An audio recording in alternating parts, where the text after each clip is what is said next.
Donald Trump's hush money trial. It's on a break today, and the former president is taking full advantage by headlining a fundraiser in Ohio. Yesterday, a slew of GOP politicians joined him at the New York City courthouse. Speaker of the House Mike Johnson slammed Michael Cohen, the prosecution, and the judge, acting as a mouthpiece for Trump, who is barred from making public statements about the case, at least criticizing the witnesses. CBS News political director Fin Gómez is with us now. Talk a little bit more about this. So we sort of showed like a little video with a freeze frame of all the people that were walking in just behind the president. They're all wearing his signature style dark suit, red tie, while he's wearing a bright yellow tie. But for the people who may not be aware of this, can you tell us who showed up? I mean, some of these people really probably don't have anything else better to do, but some of them have actual jobs. So who was there and who hasn't shown up?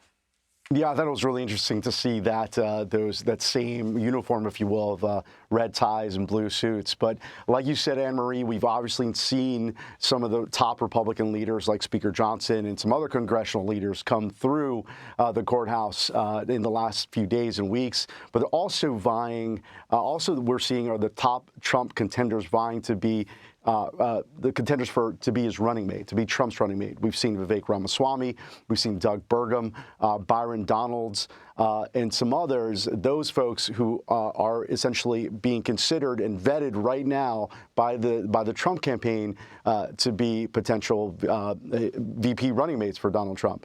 Who we haven't seen, however, we haven't seen Tim Scott, Marco Rubio, some of the other top names that we keep hearing on that vice presidential contender list. But Anne-Marie, this is really becoming more and more like the Apprentice reality show. It's more like Apprentice on steroids.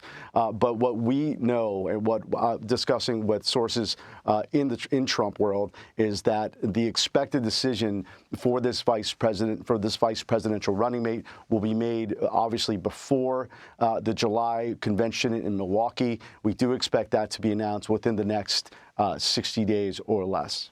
It is extraordinary to see sitting senators, to see an attorney general, all, as sitting in the gallery of this criminal trial for a former president in which, some of the details are very unseemly. Lindsay, you were sort of emailing back and forth with some of our reporters. Yeah. And they were in the front row. They were in a very prominent spot. But that's what I want to ask you about, Finn, because you not only have them prominent, some of them were actually walking in during Michael Cohen's testimony. So what stands out to you about really the symbolism of that and why they're there? Well, Donald Trump is on trial in his criminal case, but he is also the presumptive nominee, right? He's the standard bearer for the Republican Party. So these folks, his supporters, are going up there to essentially display their support. That's where their leader of the party is. And essentially, as we know, this party has become more and more Trumplican over Republican in recent years. So you're seeing that. So it's, part of this is also transactional. If you show up, if you show solidarity for the presumptive nominee, if he wins down the line, that places them in a good place for positions within potentially his new administration, or as we've discussed, as we see J.D. Vance here, who came by a couple days ago. He's a top potential running mate for Donald Trump. So they're all vying for this position. You're seeing the surface of it, but you're also seeing the why as well. Why are they going to there? It's because in most cases they're vying for something else. So Finn, that's what they're getting out of it. But let's remind everyone that the former president has gotten in trouble with the judge on a number of occasions for violating the gag order. He's been fined $10,000 for sort of muttering under his breath, cursing under his breath. And the judge has basically said, you might I don't want to threaten you with jail time, but you might be pushing me to. And so now we see these allies showing up in the front row, looking at Cohen, leaving dressed like Donald Trump, leaving and going directly to microphones and almost parroting what the former president has said before.